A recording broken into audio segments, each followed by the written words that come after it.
Hi guys, welcome back to the channel. I'm Miano Modhi. So I recently did a video about the process of buying land, and nikafikiria it's good to do a video also of buying vehicles, right? And it's also a process that I would like to discuss. And with me, I have a friend of mine, and she's Joseph Viaka. So Joseph, bwana Joseph, uko aje? I'm good, Samiano. Thank you very much for having me in the show today. Okay. Nimeshukuru sana. So God will enable us. Let us talk about these issues to elimisha wa Kenya. True. 1, 2, 3. Okay. Nitakuuliza maswali from the steps za kununua, yes. where someone should start when you're thinking to buy, and especially the process. The processes that are included. Okay. So nikaona tunaweza discuss hivyo. That's good. Okay. So where do we begin, my friend? So I was thinking, yes, the first stage of buying a car. Yeah. Okay, so in this cast tunaongea sana kuhusu kununua na kuuza gari, but now we start with buying the car. So if you're interested, if it's your first time to buy or to acquire a car, ile kitu ya kwanza unafaa kufanya ni you identify the kind of a car that you want. The model or the make. Okay. When I talk about the models, make such, kuna kampuni mingi zinatengeneza gari. Tuseme for instance, kuna the Toyotas, kuna the Nissans. Most of the people, kuna kuanga na hii analogy, unasikia mtu akisema hawezi taka Nissan because of this on this pairs, whatever.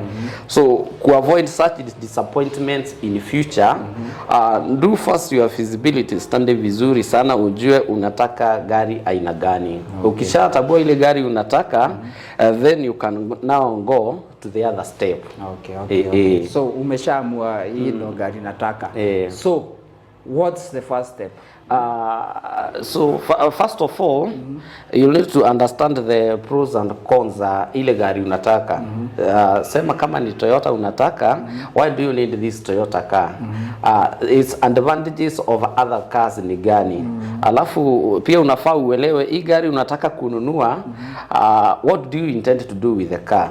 Unataka ya kufanyia kazi gani? Ni ya kutembea nayo, ni gari ya kazi, ni gari ya kwenda places, kuna corrugation, you see such kind of things, so you need to put all those factors and aspects into ujumuishe zote pamoja sasa, ndio uelewe sasa. Ukishaelewa kabisa ujue sasa, utambue unataka hii gari, then you can move on now to the other step ya kwanza kutafuta hiyo gari. And what about budget? Budget inaingilia wapi? Pia inafaa kuwa hapo kwa before uanze kutafuta gari. Pia budget pia it has to come in hand, kwa sababu when you talk of a Toyota car, if you want to buy a brand new car, you'll have to dig deeper into your pocket. Because if you go to, say for instance, you want to buy a new Nissan, if you do a comparison with a Toyota, you'll find that Nissan inakujanga na bei iko chini kiasi. So when it comes to a Toyota, unapata bei yake iko juu sana. Okay, naongea kuhusu Nissan and Toyota kwa sababu hizi ni gari ambazo ni mingi, they are very common sana in Kenya. Other vehicles aziko, lakini azinjaingia sana kwa market kama vile tunajua hizi. So when it comes to buying, venye unasema about budget and price, that also dictates ni gari gani utachukua. So unataka gari mpya ama unataka gari mzee?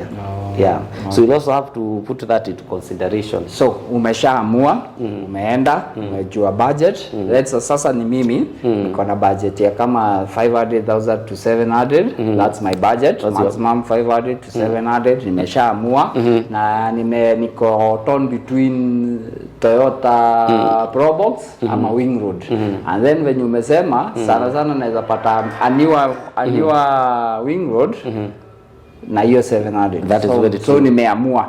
So after nimeshaamua, should I look for brokers ama nafaa kutafuta car bazaars ama what's the first step, especially second hand Kenyan cars new cars obviously nitaenda tu kwa bazaar but sasa second hand hapo ndo sasa watu wengi inakujanga shida buying second hand cars hapo ndo shida iko so where should I start? Where do you start? Sasa when it comes now to that process, the initial process of acquiring that car, there are about three steps that you can follow wakati unataka kununua gari. Like you said, there are car bazaars, they are everywhere, starting with our county Kirinyaga. Kuna kadhaa unaweza tembelea those showrooms unaweza enda kuangalia ile gari unaweza taka unaweza enda ukienda pale upate ile gari ambayo unatafuta haiko pale you can decide to move to other counties.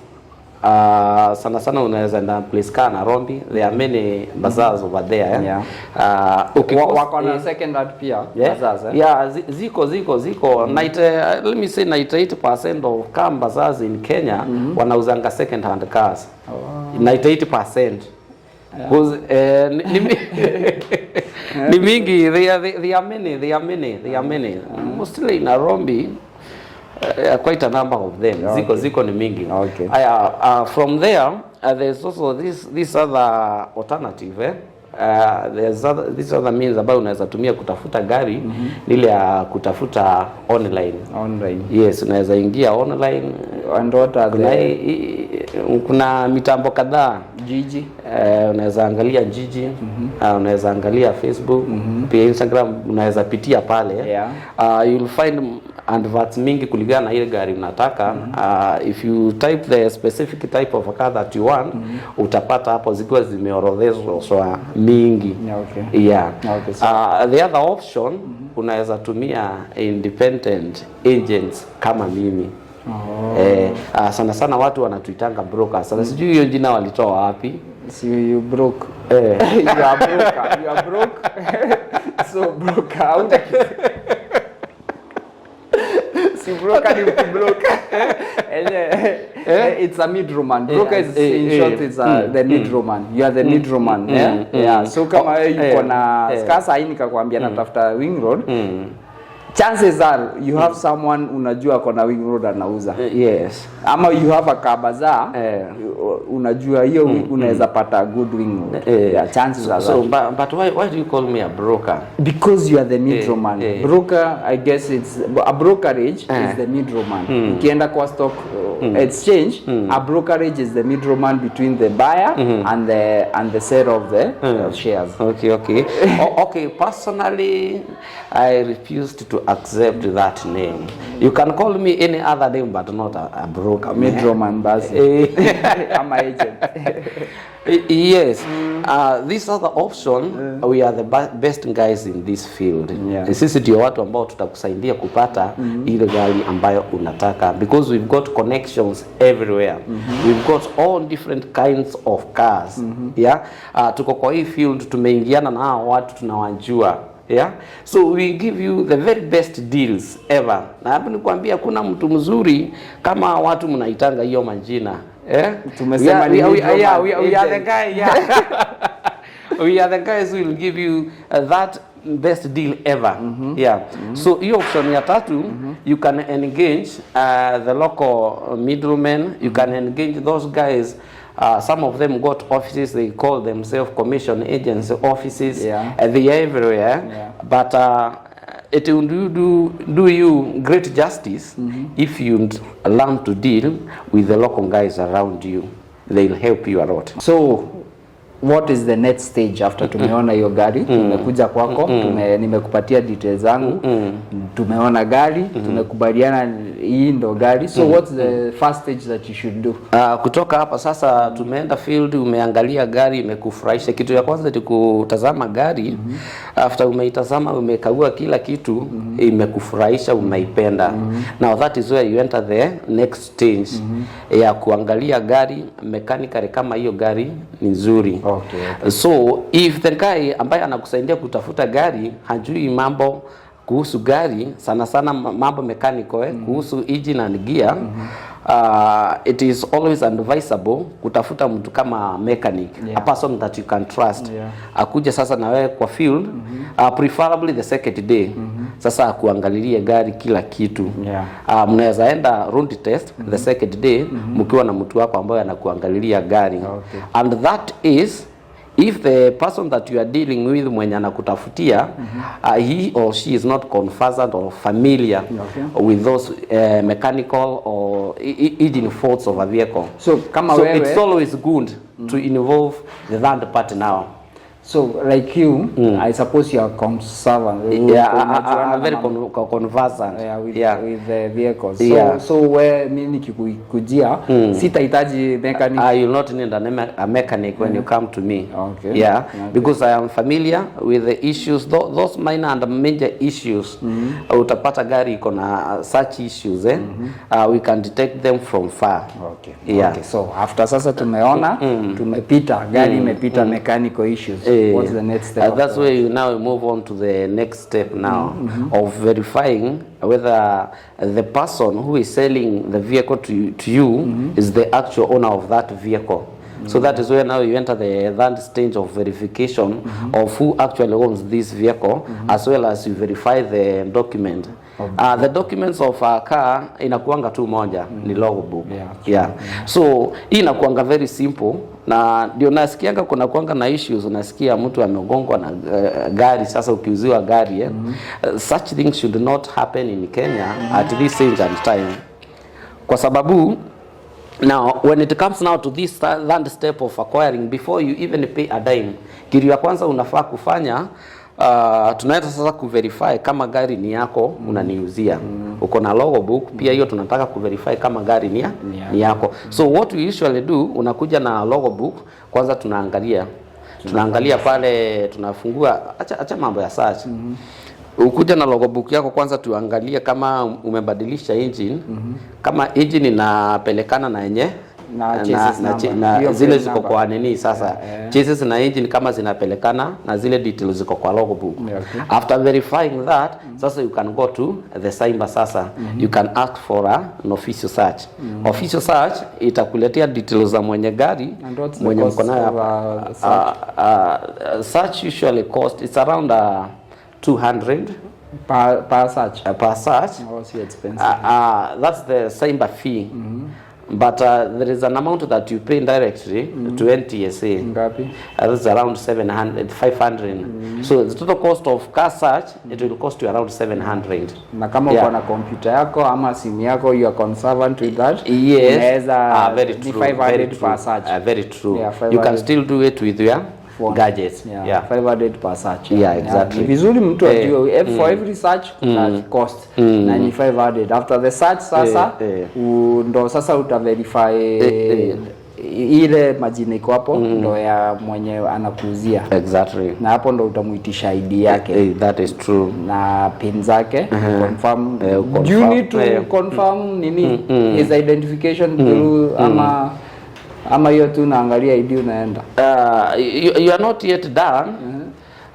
Cause I can come with fake documents. I can come with a fake logbook, pretending that I own the car, because I did my search previously and I did change my particulars to read as the car readed in the system.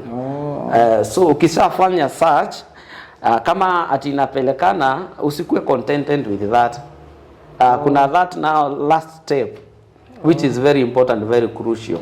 So search tu ni ya kukusaidia kufika to the final step. Mpaka zile details ulikuwa umeangalia kwa logbook za chassis kama zinapelekana mpaka kwa search, zinafaa pia zipelekane.